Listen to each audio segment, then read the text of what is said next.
Jadi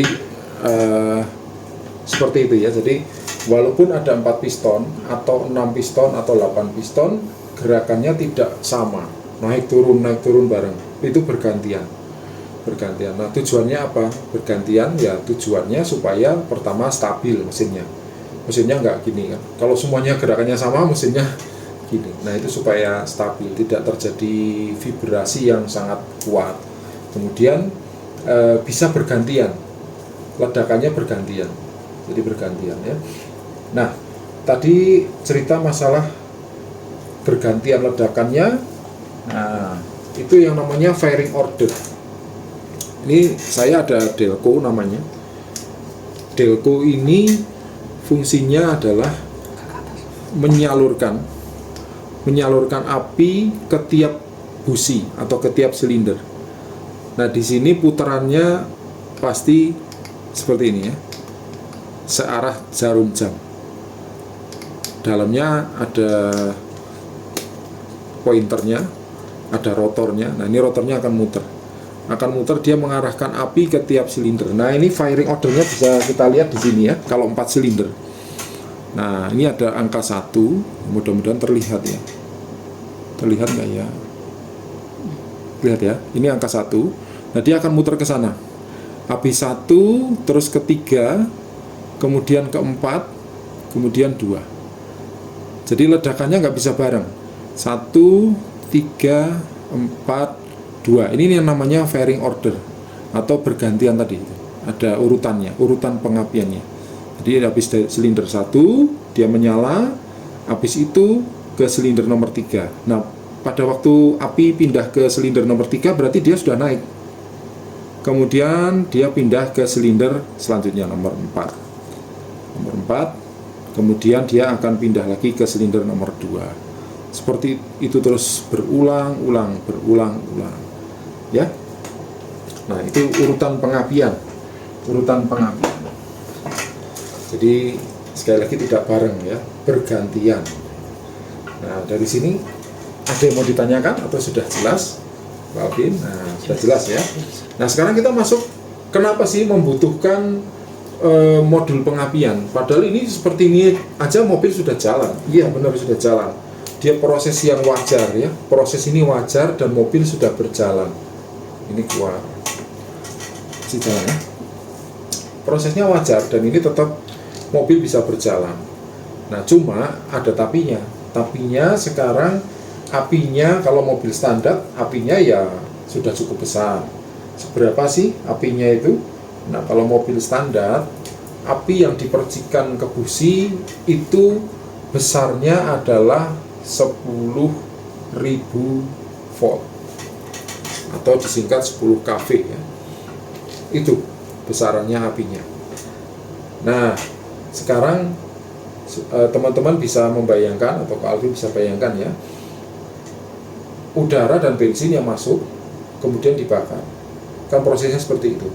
Sekarang bagaimana kalau udara dan bensinnya saya tambah lebih banyak lagi?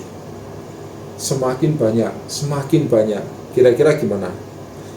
Cukup nggak? Panas, ledakannya cukup nggak? Ternyata di dalam sebuah ruang bakar, kalau ada percikan api itu merambat. Ini saya kasih contoh lagi gambar ya. Sebentar. Di dalam sebuah ruang bakar, ya, kita taruhlah segini ya ruang bakarnya. Ini sumbernya, businya misalkan. Nah, pada waktu dikompresi, pada waktu kita kasih kompresi, ini misalkan isinya sudah campuran yang homogen ya, bensin dan udara. Kemudian kita ledakan dengan api 10.000 volt. Nah, api di sini akan membakar langsung molekul yang di sini, yang terdekat. Dia nggak akan semua kebakar, tapi molekul yang terdekat, karena api itu sifatnya merambat. Jadi kalau pernah lihat film Fast and Furious pas meledak itu, boom, itu kan nggak langsung buak gitu kan, tapi merambat pelan-pelan, membesar. Nah, api seperti itu di ruang bakar pun sama, dia akan membakar mulai dari yang terdekat, kemudian yang terjauh. Tapi pada waktu segini aja itu piston sudah terdorong ke bawah, karena ini mengandung tenaga ini. Ada powernya, ada energinya. Jadi piston otomatis sudah terbawa, langsung ke bawah. Tapi ada sisanya. Nah, sisanya bisa jadi setengah ini. Ini bensin yang belum terbakar.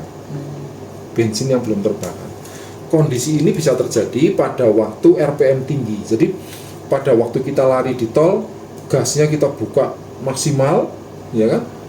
Otomatis bensin dan udara semakin banyak, sudah di atas normal. Akhirnya ada yang terbuang selalu. Sisa pembakarannya selalu ada. Jadinya bisa dikatakan mesin kita jadi boros. Nah, tapi kalau sekarang kondisinya apinya kita besarin. Gimana sekarang apinya kita besarin? Misalkan apinya di 2 kali lipat. Sekarang kalau pakai modul, maka apinya bisa jadi 20 kV, bahkan bisa di 30 kV. Ya, bagaimana sekarang terjadi? Maka semua bensin yang ada di sini bisa terbakar dengan cepat dan semua terbakar habis. Nah, jadi nggak ada lagi sisa bahan bakar yang keluar, karena sisa bahan bakar yang keluar itu nggak bagus untuk lingkungan juga ya. Nah, terbakar habis. Sisa bahan bakar itu yang keluar habis itu CO2 dan air. Air itu apa? H2O. Jadi ini ya, yang keluar habis terbakar. Ini tidak berbahaya untuk lingkungan. Ini bagus sekali. CO2 dan H2O karena pembakaran yang sempurna. Nah, ini juga menjadi karena tidak ada yang terbuang, semuanya dirubah semua jadi tenaga. Jadi power semua. Ya. Atau ini kebalik. Ya. Itu gini. Ya. Jadi energi semua. Jadi energi semua. Jadi berapapun yang kita suplai ke ruang bakar bisa jadi energi. Ini bisa terjadi di mobil injeksi ataupun mobil karbu, sama. Jadi kalau sudah di atas RPM tinggi, otomatis perbandingannya menjadi kaya. Nah, perbandingan normalnya atau stoichiometric ratio namanya. Stoichiometric matrik ya. Kalau salah bisa dibenarkan. Ini 14,7 dibanding 1. Ini nilai ideal campuran udara dan bahan bakar ya.